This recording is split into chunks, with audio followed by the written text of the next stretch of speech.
రాత్రి 8:30కి train, 8:25కి tiffin కవర్లో పట్టుకుని వచ్చాడు. మంచి దోశ, ఇడ్లీ, చట్నీ వేడివేడిగా పొగలొస్తున్నాయి. ఆ కవర్ పట్టుకుంటే వేడి తగులుతుంది. స్మెల్లో నీకు ఆకలి అనౌన్స్మెంట్ అయిపోయింది. చెప్పు ఏం చేస్తావు? తింటావా? ఆకలి వేస్తుంది, ఫుడ్ ఉంది, వేడిగా ఉంది, లోపల ఆకలి, బయట కవర్. బట్ నువ్వు క్లెవర్, లేకపోతే కూలిపోతే కవర్. అవునా? తింటావా? తినవు. ప్రాక్టికల్ ఆలోచిస్తావు. రైలు ఎక్కుతాను. నీ ప్రయారిటీ ఏంటి? మన ప్రయారిటీ ధర్మమై ఉండాలి. మన ప్రయారిటీ దేశమై ఉండాలి. దేశం ఉంటే నేనుంటా, ధర్మం ఉంటే నేనుంటాను. నా కులం ఉంటుంది, నా పార్టీ ఉంటుంది, నా డబ్బులు ఉంటాయి, నా మేలు ఉంటాయి. నాకు డబ్బులుంటే నేను గొప్పవాడిని అని అనుకోకండి. ఈ ప్రపంచాన్ని రూల్ చేయడానికి 2 మతాలు ఎప్పుడు పనిచేస్తున్నాయి. If they can they rule, otherwise they ruin అంటే తెలుసా? చూడండి, చెక్ చేయండి, ఒకసారి చెక్ చేయండి. పాకిస్తాన్ అనే దేశం ఈ ప్రపంచానికి అవసరం లేదు, పుట్టాల్సిన అవసరమే లేదు. కేవలం ఒక పుస్తకం వాళ్ళ మస్తకాలకు ఎక్కి మాకు దేశం కావాలి అని నినాదం ఇచ్చి పోనీ ఆ దేశం తీసుకునే వాళ్ళు ఏమన్నా బాగుపడ్డారా? కొన్ని లక్షల మంది హిందువులు మానవ ప్రాణాలు తీశారు, ఈ రోజుకి తీస్తున్నారు. కాబట్టి ప్రపంచంలో శాంతి కావాలంటే ఎవరు ఎక్కువ మంది ఉండాలి? ఈ దేశం గట్టిగా ఉండాలంటే ఎవరు ఎక్కువ మంది ఉండాలి? హిందువులు ఎక్కువ మంది ఉంటే సరిపోతుందా? చేతగానే ఎదవల్లాగా, సెక్యులర్ కుక్కల్లాగా, పార్టీ కుక్కల్లాగా, కులం కుక్కల్లాగా, ఈగోయిస్ట్ ఎదవల్లాగా ఎందుకు ఎక్కువ మంది గాడిదలు? ఎక్కువ మంది ఉంటే సరిపోతుంది. నీకు పెద్ద ఈగో, ఏం అనకూడదు, అట్టయిపోతావు. నీ కులమే ముఖ్యం. పోరంబోకి ఎదవా, ఆస్ట్రేలియాలో కులమే, అమెరికాలో కులమే, మలం తిను పోరంబోకి ఎదవా. అబ్రాడ్ వెళ్ళాక బ్రాడ్గా ఉండాలి. ఏమన్నాను? బ్రాడ్ అంటే ఏంటండి కదా? ఏ దేశం ఎగినా ఎందుకాలినా పొగడరా నీ తల్లి భూమి భారతని, నిలుపరా నీ జాతి నిండు గౌరవం. నీ జాతి గౌరవం అంటే తెలుగు జాతి, నీ జాతి అంటే భర్త జాతి. నీ దిక్కుమాల కులం కాదు. నీ కులాన్ని చూసి ఇతర దేశాలు ఎవరు గౌరవించడం. నీ వెనకాల భౌతికత ఉంది, నీ వెనకాల గంగా నది ఉంది, నీ వెనకాల కాశీ ఉంది, నీ వెనకాల తిరుపతి ఉంది. అది నీ పరపతి, అందుకు నీకు గౌరవం. నీ దిక్కుమాల కులం కాదు. కులం కుక్కలారా, పార్టీ కుక్కలారా మారండి. ఇండియాలో ఉన్నా సరే, అబ్రాడ్లో ఉన్నా సరే. ఇప్పుడు కింద కామెంట్లు వస్తాయి, కాలుతున్నట్టు ఉన్నాయి. ఎవడికి కాలినా సరే నేను భవిష్యత్తు నాశనం కాకూడదని తప్పిస్తున్నవాడిని. భవిష్యత్తులో హిందువులు నాశనం కాకూడదని బాధపడేవాడిని. అందుకని ప్రాక్టికల్గా ఆలోచించండి. 1936లో పాకిస్తాన్లో షేక్ బజన్లాల్, ఇప్పటికీ బిల్డింగ్ ఉంది, ఆర్చి ఉంటుంది, సగం ఆర్చి ఇరిగిపోయింది, వాళ్ళు ఎరగొడిసే పదులు. సో 2 బిల్డింగ్లు, అటోటి ఇటోటి. ఈ షేక్ శమన్లాలో బజన్లాలో ఆ దగ్గర పనిచేసే వాడిని అడిగాడు, పందిస్తాను. నీకు ఎంతమంది పిల్లలు? 9 మంది. చూసావా, మా 2 పిల్లలకి 2 బిల్డింగ్లు కట్టిస్తున్నాను, నీ పిల్లలకి ఏం కట్టిస్తున్నాడు అన్నాడు. వాడు ఎంత బాగా చెప్పాడు చూడండి. భవిష్యత్తు అలా చూడాలి.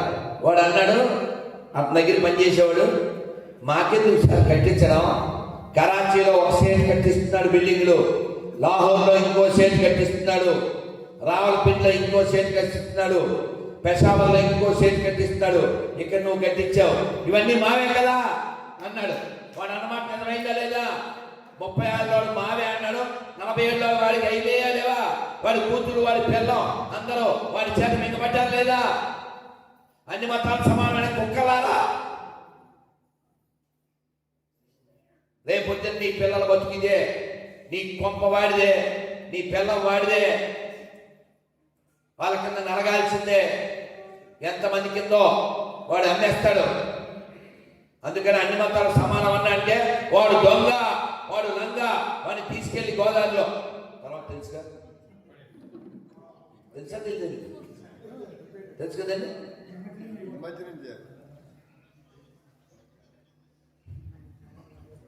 కాబట్టి ఖచ్చితంగా బలమైన హిందువులే ఈ దేశాన్ని కాపాడుకోగలరు. అందుకని మీరు డబ్బు సంపాదిస్తారా, సంపాదించండి, కానీ ఆ డబ్బు ఎందుకు సంపాదిస్తున్నారో తెలుసుకోండి. ఓ 70 80 వాడుకోండి, 100, మిగిలిన 30 పేద హిందువులకి అవసరం ఉన్న చోట ఖర్చు పెట్టండి. దేవాలయాల్లో అర్చకులకి దీపం పెట్టడానికి దిక్కులేని పరిస్థితి ఉంటుంది. ఆ దేవాలయానికి ఏమన్నా చేయండి, ఆ అర్చకుడికి ఏమన్నా చేయండి. రైతులు క్యూ లైన్లో విత్తనాల కోసమని చెప్పులు పెట్టి అక్కడ పడుకుంటారు చెప్పుల దగ్గర. ఆ రైతులకి విత్తనాలు కొనివ్వండి, నీకు అన్నం పెడతాడు. వృద్ధాశ్రమాలకు వెళ్ళండి, వాళ్ళకి ఏ ఇవ్వాలో ఇవ్వండి, ప్రత్యక్షంగా వాళ్ళకే ఇవ్వండి. అప్పుడప్పుడు మీ డబ్బులో కొంత శాతాన్ని ఆవులకు పెట్టండి, ధర్మ ప్రచారానికి పెట్టండి. మనకెంత గొప్ప భౌతికత ఉన్నా, ఎంత గొప్ప రామాయణం ఉన్నా, ఎంత భారతం ఉన్నా, ఎంత గొప్ప భాగవతం ఉన్నా, అందులో ఏముందో నువ్వు తెలుసుకోలేదు, నువ్వు చదవలేదు. కేవలం ఇలా కళ్ళకి ఆరతి ఇలా కళ్ళకి అద్దేసుకుని భద్రుడు గారు దీవించండి అని ఆయన కాళ్ళకి ధనం పెట్టేసి ఆయన నక్షత్రం వేసిస్తే వీడేదో పెద్ద హీమేనో హనుమాన్ అనుకుని వెళ్ళిపోతాడు. అంతే. నాకు ఎలా ఉంటుంది ఇప్పుడు అని అడుగుతాడు. ఏంటుండేది చెబితే నవ్వుతాడు. ఆ పొద్దున్న చెప్పాను, ఆయనే చెప్తాను. ఆడెవడో ఫోన్ చేశాడు మన 4 రోజుల క్రితం. చెప్పు బాబు అన్న, నాకు ఒక సమస్య ఉందన్నాడు. ఏదో ఊళ్ళో సమస్య అనుకున్నాను. చెప్తే కింద పడిపోతాడు. వాడు ఏం చెప్పాడు, వాడి పెళ్ళాం ఎవరితో వెళ్ళిపోయింది. అది పాయింట్ కాదు. వెళ్ళిపోతే ఈడు ఎవరితోనో కార్యక్రమం కొనసాగిస్తాడు. మన కోర్టులు మంచి తీర్పులు ఇస్తుంటాయి కదా, ఎవరికి దొరికితే గోకేరు. అదేగా తీర్పులు ఓయే రూమ్స్ అన్ని ఫుల్. ఈ జడ్జిమెంట్ల వల్లనే జడ్జి గారు అక్కడ వీక్, అందుకని అందరూ వీక్ అనుకుని అలాంటి తీర్పులు ఇచ్చేస్తుంటాడు. సో వీడు ఎవరినో పెళ్లి చేసుకోలే, 2 3 కన్నాడు. ఇప్పుడు వాడు ఏమడుగుతాడంటే, నాకు ఎలా ఉంటుంది ఇట్లా ఆల్రెడీ దాన్ని రిజల్ట్ కూడా పనిచేసావు కదా, దాని నుంచి పొందాల్సిన ఫలం కూడా పనిచేసావు, మళ్ళీ ఇంకా ఎలా ఉంటుంది? వాడు అలా ఎందుకు తయారయ్యాడు, అది అలా ఎందుకు తయారైంది? ఏ నియమం వాళ్ళకి ఎక్కలేదు, ఏ నీతి వాళ్ళకి ఎక్కలేదు, ఏ భయం వాళ్ళకి ఎక్కలేదు. మొగుడు 16 కిలోమీటర్లు నడిపించాడు ఎక్కడో దింపేసి. ఆవిడ ఇంటికి వెళ్ళాక వాళ్ళ అమ్మతో, నేను ఇంకెళ్ళను, ఈ పిచ్చి మొగుడితో నేను కాపురం చేయలేను అంది ఈ పిల్ల. వాళ్ళ అమ్మ ఏం చెప్పింది, అమ్మా దబ్బలం దానికి పురుకోసం, ఇవి 2 కలిసి ఉంటేనే దేన్నైనా కొట్టగలుగుతాయి.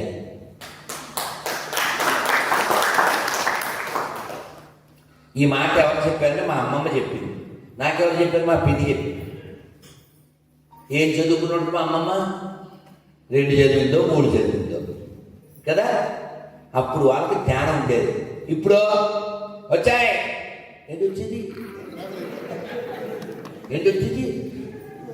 తెలుసా? జడ్జి గారి మీద కేసు పెట్టింది. ఇది తెలుసా మీకు? జడ్జి ఇంటి కోటలో కేసు పెట్టింది.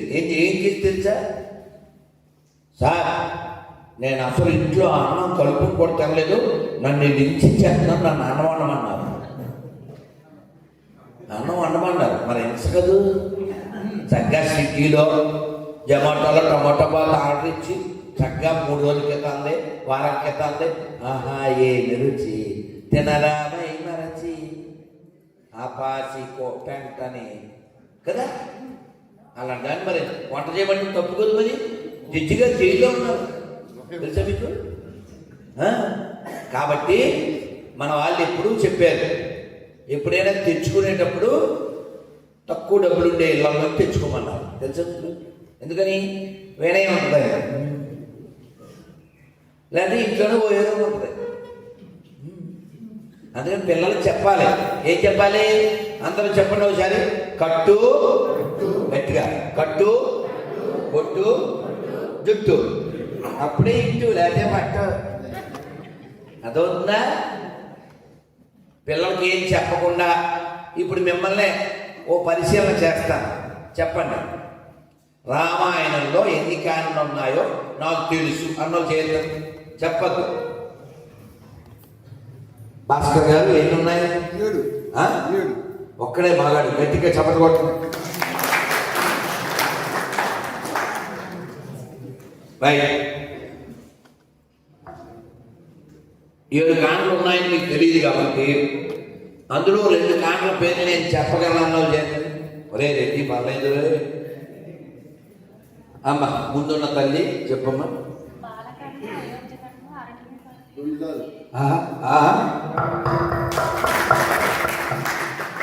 ఏం పేరు మీ పేరు? శిరీష తల్లి. రైట్. ఇప్పుడు ఈ పిల్లలు అడుగుతారు ఏం చదువుతున్నారు తల్లి? 6. ఇప్పుడు నువ్వు తెరవాలి 4 తల్లి. నేను ఎవరు చెప్పొద్దని మా పిల్లలు చెప్తే ఏం పేరు నీ పేరు? అని ఈ మస్ట్ నో మెనీ తల్లి. ఇప్పుడు నేను అడుగుతున్నాను చెప్పు. రాముడు తమ్ముళ్ళు 4, అవునా కాదా? హాయ్ ఊరుకోండి చెప్పు నాన్న.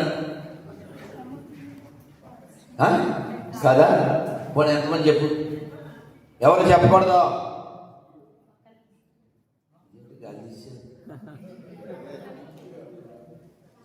అదేంటి నాన్న? అమ్ములు రాముడు తమ్ముళ్ళు 4 కదా? గట్టిగా చెప్పాలి. రాముడు తమ్ముళ్ళు ఎంతమంది? 4. ఎందుకు రాలేదు ఈ పిల్లకి? చెప్పలేదు. శిరీష్నే కదా తప్పు చెప్పింది, కానీ కర్మగాలి దాని గుర్తు రాదు. ఇజ్జత్ కా సవాల్, శిరీష్ కా సవాల్. చెప్పు ప్లీజ్. మా అమ్మ కదా చెప్పు. రాముడు తమ్ముళ్ళు ఎవరెవరు? స్వామిబాబు, ఎన్టీఆర్, కృష్ణరాజు. అలా చెప్తావేంటి?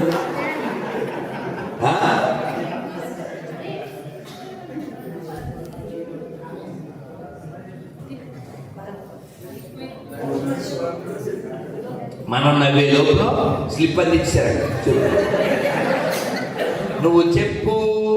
అమ్మ ఇచ్చింది స్లిప్పు, మేము కొడతాము డబ్బు, నీకొస్తుంది ప్రజల మెప్పు. కృష్ణుడు, లక్ష్మణుడు, కృష్ణుడు, భీముడు. వాళ్ళ అమ్మ అనుకుంటుంది పని చేసేదంత పని. ఐ థాట్ యు ఆర్ ఎ గని. ఎంత చెప్పవే తర్వాత నవ్వుతుంటాను అనేది చక్కగా నవ్వుతుంటాను. నేను సరదాగా ఇలా ఎందుకన్నానంటే నిజంగా జరిగింది. నేను బస్సులో సిటీ బస్సులో ఎప్పుడో 10-15 ఏళ్ల క్రితం చెన్నైలోనో శ్రీరంగంలో వెళ్తూ పక్కన ఎవరో కూర్చున్నారు, సెందిల్లని. అలా పరిచయం అయింది. உங்களுக்கு தெரியுமா யார் சொல்லியிருக்கே பகவத்கீதா?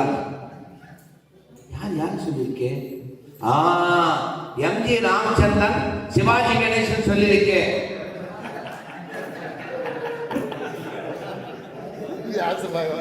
అర్థమైంది మీకు? భగవద్గీత ఎవరెవరు చెప్పారని అడిగాను. అక్కడ ఫేమస్ యాక్టర్లు ఎవరు? ఎంజి రామచంద్రన్, శివాజీ గణేశన్ చెప్పాడు. అదే భగవద్గీత. అయితే వాడు తెలుగుడైతే, మన హని అయితే పెద్ద ఎన్టీఆర్ నాగేశ్వరరావు చెప్పాడు అని చెప్పుద్దేమో. వాళ్ళ అమ్మ అవుతాడు. ఎలా అంతేనా? నాకు ఇప్పుడు అమ్మ అక్కడ అంత హెల్ప్ చేస్తుందా? అమ్మ ఫీల్ అవుతుంది. చెప్పి ఇప్పుడు చెప్పు, కట్ అయిపోయింది. చెప్పి మా అమ్మ కదా చెప్పి తొందరగా. ఏంటి ఇంటి అండి? బుక్ టెక్స్ట్ బుక్ ఇచ్చేది ఇంటు అంటే ఇంటు. ఆడ ఇద్దరు ముగ్గురు చెప్తున్నారు. చెప్పాలి ఇంకెందుకు మైక్ ఇచ్చేయండి ఆవిడకి, మైక్ ఆమెకి ఇచ్చేయండి. పిల్లలు గెలవాలనుకుంటే అంతా బొమ్మరీలు మమ్మీలు బొమ్మరీలు డాడీలు చెప్పి వాళ్ళు ఏం ఫీల్ అవ్వాలి చెప్పి మా అమ్మగారు చెప్పి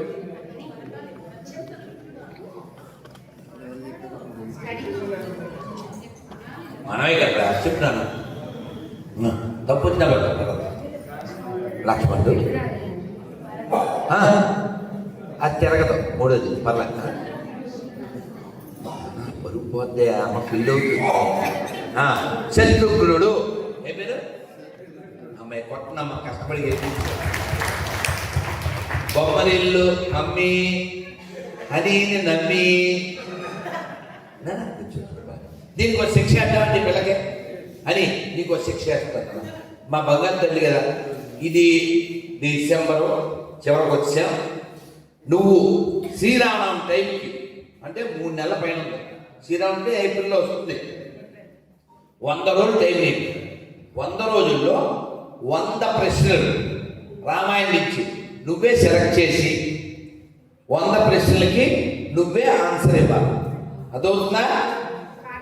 ఇంగ్లీష్లో అడిగినా తెలుగులో అడిగినా తెలుగులో రాసి నువ్వే రాసుకోవాలి. ఓ నోట్బుక్ లాంగ్ బుక్ తీసుకో, నువ్వే రాసుకో.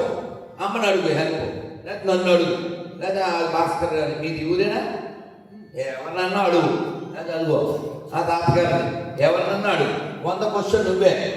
Who is father of Rama అంత ఎవరో ఒకరు చెప్పింది ఇలా అడిగేస్తారు. నువ్వు ఇంగ్లీష్ మీడియం కదా. Who is wife of Rama? What is the city of Rama? Who is the main villain in Ramayana? Who is the brothers of Ravana? Ravana తమ్ముళ్ళు ఎవరు? What is the city of? ఎవరు చెప్పండి. వద్దులే దీన్ని గేరిపించుకోండి. నీ మీద నో మోర్ ఎక్స్పెరిమెంట్. 100 క్వశ్చన్లు 100 ఆన్సర్లు ర్యాండమ్గా అడుగుతాను. 100 రోజుల తర్వాత నువ్వు చెక్క చెప్పాలి. నా పేరేంటి? నా పేరు చెప్పు. అది పెద్ద పేరు, షార్ట్ కట్ చెప్తున్నాను. నా పేరు రాఖీ. నువ్వు నాకు 100 ప్రశ్నలు బాకీ. చెప్పకపోతే ప్లే హాకీ, ఆ తర్వాత నోట్ హాకీ ఓన్లీ మూకీ. అర్థమైందా? పిల్లలు నేర్పాలండి. మన పిల్లలు చెడ్డ పిల్లలు కాదండి, మీరే తయారు చేస్తున్నారు. అది గాజులు వేసుకోదు, నువ్వు చెప్పవు. నిన్ను కాదు. అది బొట్టు పెట్టుకోదు, నువ్వు చెప్పవు. బాగా చదువుకో చదివి పెద్దదైపోయి మమ్మీ అల్లుడు లెచ్చగిల్లుడు. ఎవరు పాడు చేశారు దాన్ని బతుకుని? అందుకని ఖచ్చితంగా చెప్పాలి. సీతాదేవి ఎంత స్ట్రాంగో చెప్పాలి. రావణాసురుడు సీతాదేవిని ఎత్తుకొచ్చాడు. ఆవిడ భయపడిందా? ఏం చెప్పిందో తెలుసా వాడితో? వాడు తీసుకొచ్చింది అంతఃపురం చూడు, నా నగరం చూడు, అంత బంగారం, అది ఇది ఓ దమ్మగొట్టాడు. ఆవిడేమని తెలుసా? మూర్ఖుడా, నువ్వు సూదితో కన్ను దొరదొచ్చిందని కన్ను సూదితో గీక్కుంటున్నావు. సూదితో కన్ను గీక్కుంటే ఏమవుతుంది? మూర్ఖుడా, నువ్వు నిప్పులు గొడ్డలో మూటకట్టి తీసుకెళ్తున్నావురా, ఏమవుతుంది? భస్మ నిన్ను నేను భస్మం చేయగలను. కానీ నా రాముడు నాకు అనుమతి ఇవ్వలేదు. అలా రాముడు కోసం ఆవిడ ఎదురు చూసింది. ఆ సీతాదేవిని చూసిన తర్వాత హనుమంతుడు అనుకున్నాడు ఏమని? అబ్బే, రాముడు ఏడ్చింది ఏడుపు కాదు, అసలు ఇంకా బాగా ఏడాలి. ఎవరు? హనుమంతుడు అనుకున్నాడు. రాముడు అక్కడ ఏడుచుంటాడు, ముందు బాధపడ్డాను. అబ్బే, సీతంతో పోలిస్తే చాలా తక్కువది, ఇంకా బాగా ఏడాలనుకున్నాడు. ఎందుకని? రాముడికి చెప్పుకోవడానికి తమ్ముడు ఉన్నాడు, సుగ్రీవుడు ఉన్నాడు, జాంబవంతుడు ఉన్నాడు, హనుమంతుడు ఉన్నాడు, లక్షల మంది ఉన్నారు. మరి సీతాదేవికి ఏమన్నారు? ఒక్కటి నిలబడిందా లేదా? సీతాదేవి నిలబడిందా లేదా? రావణాసురుడు వచ్చాడు, నేను ఎంత గొప్పనో తెలుసా అని డబ్బా కొడుతున్నాడు. ఆవిడ గడ్డిపోత అక్కడ అడ్డం పెట్టి ఏం చెప్పింది? మూర్ఖుడా, నువ్వు ఎంత గొప్పవాడో నాకు తెలుసు, నిన్ను ఒక ఆయన జైల్లో వేసాడు కదా అంది. అయ్యి బాబు, ఈ విషయం నీ దాకా వచ్చిందా అనుకుంటాడు. వీడిని జైల్లో పెట్టారు 1 month. ఎవరు పెట్టారు చెప్పండి? ఎవరు? కార్తవ్య వీరార్జునుడు 1 నెల పాటు అలా జైల్లో పెడితే అతను వేదం ఘన జట 2 పద్ధతులు. ఇప్పుడు అప్పుడు ఒక పద్ధతే ఉండేది, జట ఉండేది, ఘన పద్ధతిలో ఎలా చదవాలో ఆయన రాశాడు. అంటే రావణాసుడికి ఎంత పెద్ద పొలం ఉండాలి. అందుకే రావణుడు అన్నాడు, ఇలా నా భార్యను ఎత్తుకెళ్ళడం అనే తప్పుడు పని చేయకుండా ఉంటే అతను నేను నమస్కారం చేసి ఉండేవాడిని. అంత జ్ఞానం ఉన్నవాడు. ఏం ఉపకారం? 50 రకాల ప్లేట్లో పెట్టి ఆ చివర కొంచెం మలం పెట్టినట్టుగా కదా. కాబట్టి మనం సీతాదేవిలాగా అనాలిసిస్ చేయాలి. వాటితో చెప్పింది, నిన్ను ఒక ఆయన జైల్లో పెట్టారు కదా, పెడితే నువ్వు విడిపించుకోలేకపోయావు. మళ్ళీ బ్రహ్మదేవుడు వచ్చి విడిపించాడు. ఆ 1000 చేతులు ఉన్నవాడిని చేతులు నరికాడు ఒక ఆయన. ఎవరు? పరశురాముడు. ఆ పరశురాముడిని నిలువలో నిలిచిన వాడు నా రాముడు వస్తాడు, నేను వేస్తాడు. అది కాన్ఫిడెంట్ లెవెల్ అంటే, అది అనాలిసిస్ అంటే. పరశురాముడు కార్తవీర్యార్జునుడు చేతులు నరికాడు. ఆ కార్తవీర్యార్జునుడు నిన్ను నిలువరించాడు, నిన్ను జైల్లో పెట్టాడు. ఆ పరశురామున్నే నిలబెట్టిన వాడు నా రాముడు, ఆయన వస్తాడు. అది నమ్మకం. ఇక్కడ సీతాదేవి అంటే ఆత్మ, రాముడు పరమాత్మ, రావణాసురుడు మనస్సు, లంక శరీరము. కాబట్టి మనం ఈ లంక లాంటి శరీరంలో ఉన్నాం. మనస్సు అనే రావణుడు మన ఆడిస్తున్నాడు, ఓడిస్తున్నాడు. కాబట్టి రాముడిని మనం చేరుకోవాలి. అలా చేరుకోవడానికి ఓ గురువు కావాలి. ఆ గురువే శ్రీ హనుమాను గురుదేవు చరణములు ఇహ పర సాధక శరణములు. బుద్ధిహీనతను కలిగిన తనువులు బుద్ధుదములని తెలుపు సత్యములు. శ్రీ హనుమాను గురుదేవు చరణములు ఇహ పర సాధక శరణములు. లక్ష్మణ మోక్షతో రాముడడలగా సంజీవి తెచ్చిన ప్రాణప్రదాత. సీతారాముల నగములు గనిరి ముల్లోకాల హారతులందిరి. అంతులేని ఆనందాశ్రువులే అయోధ్యాపురి పొంగి పొరలే. శ్రీ హనుమాను గురుదేవు చరణములు ఇహ పర సాధక శరణములు.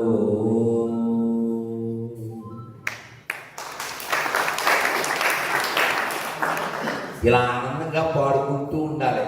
ఎన్ని పాటలు ఉన్నాయండి, ఎంత ఆనందం ఉందండి.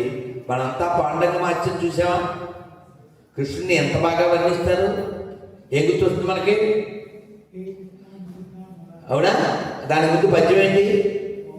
కస్తూరి తిలకం లలాటపతలే వక్షస్థలే కౌస్తుభం నాసాగ్రే నవమౌక్తికం కరతలే వేణుం కరే కంకణం కట్వాంగే హరిచందనం చ తిలకం గోపస్త్రీ పరివేష్టితో విజయతే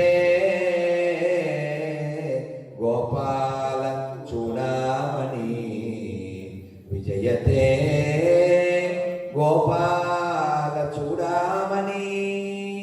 మనం అలా రామచంద్రుడిని, కృష్ణుడిని, పరమశివుణ్ణి అలా దర్శిస్తూ అనుభవిస్తూ ఆనందంగా గోవిందా గోవిందా అని మనం మైమరిచిపోయి ఆనందంగా భక్తి చేయాలి. జీవిత చరమాంకంలో ఈ శరీరం వదిలి ముక్తిని పొందాలి. అందుకే భగవంతుని ఏమడగాలో తెలుసా? మేడలు, కార్లు, మిద్దెలు, బంగారం ఇది కాదు. ఏమడగాలి? అందరూ నమస్కారం మొదలు పెట్టి ఏమడగాలో చెప్తాను. అనాయాసేన మరణం వినా దైన్యేన జీవనం అంతే తమ పాదచరణం దేహి మే పరమేశ్వర. ఏంటి అర్థమైందా? భాస్కర్ గారు ఒక్కరికి అర్థమైంది ఎలాగా? పల దానికి భావం ముఖ్యం అంతే, పదాలు కాదు. మనం ఏమడగాలి? భగవంతుడా, నేను బతుకున్నంత కాలం చెయ్యి ఎప్పుడు ఇలా అనకూడదు. చనిపోయేటప్పుడు ఎవరితో చేయించుకోకుండా తక్కువ చనిపోవాలి. రాత్రి చూశానండి, మధ్యలో మంచినీళ్ళు అడిగారు, గొంతు పట్టిందన్నారు, మంచినీళ్ళు తెచ్చాను, 2 గుటకలు వేశారంతే అని చెప్పింది వాళ్ళ ఆవిడ. మంచి చావు కదా అది. ఏం చేయించుకోలే, కడిగించుకోలే. కాబట్టి మనం భగవంతుడు ఏమడగాలి? ఇది అడగాలి, ఎవరికి ఇబ్బంది లేకుండా. అలాంటి చావే మనకి రావాలంటే పుణ్యం చెయ్యాలా వద్దా? బాతకడ చాగంటి గారు అంటారు, బాతకడమే ఉందండి, ఎవరైనా బతుకుతాడు, చావు కావాలి. మంచి చావు. మంచి చావు అంటే ఎవరితో చేయించుకోకూడదు, అది మన చేతిలో లేదుగా. అందుకే భగవంతుని వేడుకోవాలి. ఏమని వేడుకోవాలంటే ఇలా వేడుకోవాలి. మరి ఏమని పాడుకోవాలి? అందరు చెప్పండి. అందరూ కలిసి భజనలు చేస్తే ఎందుకు రాడే మాధవుడు, ఎందుకు రాడే కేశవుడు, కాలము శబ్దము చెవిలో పడితే పరుగున వచ్చును మాధవుడు, రయమున వచ్చును కేశవుడు. అందరూ కలిసి భజనలు చేస్తే ఎందుకు రాడే మాధవుడు, ప్రహ్లాదుండు హరిహరి అనగా స్తంభమునందు వెలసెనుగా, అటువల భక్తి మనకు కలిగిన ఎందుకు రాడే మాధవుడు, ఎందుకు రాడే కేశవుడు. అందరూ కలిసి భజనలు చేస్తే ఎందుకు రాడే మాధవుడు, అహల్యదేవి రామాయణగా రాతిని నాటిగా చేసెనుగా, అటువల భక్తి మనకు కలిగిన ఎందుకు రాడే మాధవుడు, ఎందుకు రాడే కేశవుడు. ద్రౌపది దేవి కృష్ణాయనగా వలువల సంగిన పరమాత్మ, పావన నామము తోడనే పరుగున వచ్చును పరమాత్మ, రయమున వచ్చును పరమాత్మ. అందరూ కలిసి భజనలు చేస్తే ఎందుకు రాడే మాధవుడు, ఎందుకు రాడే కేశవుడు. ఇప్పుడు ఆఖరి చరణం, ఈ ఆఖరి చరణం చాలా ప్రేమగా పాడాలి. మీరు చాలా బాగా పాడారు, చాలా ప్రేమగా పాడండి. ఇప్పుడు సందేహం బదియేలనురా నాన్న గిద్దలు వెంకటేష్ రెడ్డి టిప్పు నాన్న చాలా బాగా పాడుతున్నారు. సందేహం బదియేలనురా శ్రీరాముడు చల్లని దైవమురా శ్రీకృష్ణుడు చల్లని దైవమురా ఉల్లముతో నా ఎల్లవేళలా ఉల్లముతో నా ఎల్లవేళలా తలచిన వారిని దయ చూడునురా తలచిన వారిని దయ చూడునురా అందరూ కలిసి భజనలు చేస్తే ఎందుకు రాడే మాధవుడు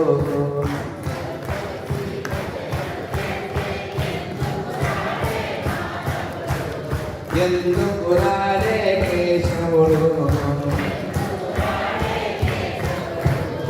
ఎందుకు రాడే మాధవుడు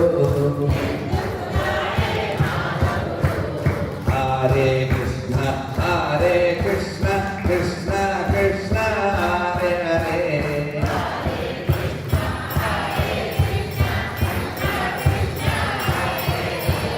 Hare Rama Hare Rama Rama Rama Hare Hare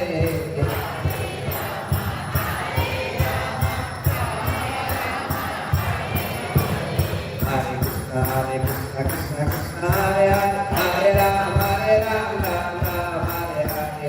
Ready? Go.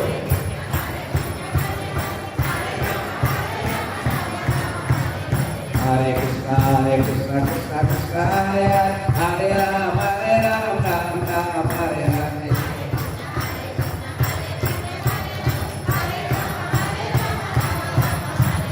Shri Ram, Jai Ram, Jai Jai Ram.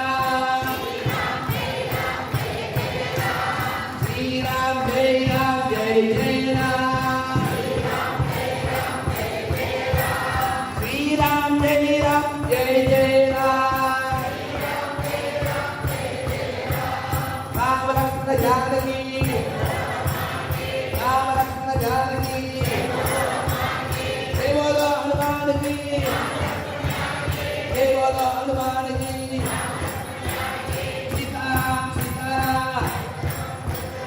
Jai Jai Ram, Jai Jai Ram. Sitaram, Sitaram. Sitaram, Sitaram. Sitaram, Sitaram. Sitaram, Sitaram. Sitaram, Sitaram.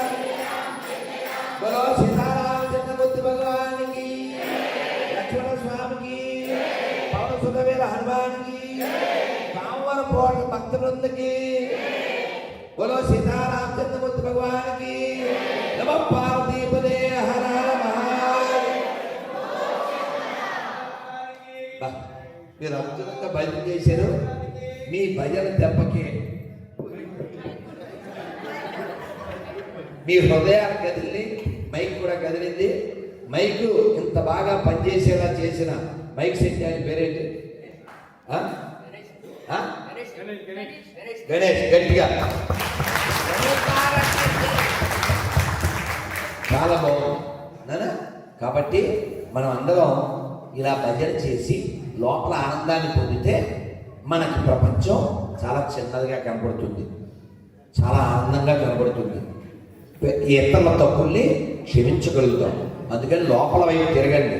రోజు ఒక 10 నిమిషాలైనా, ఒక అరగంట అయినా, ఓ పావు గంట అయినా రామాయణం చదవండి. అలాగే వంట చేసే తల్లులారా, వంట చేస్తూ సెల్ ఫోను చెవి దగ్గర పెట్టుకుని వదిన ఏం కూర చేస్తున్నా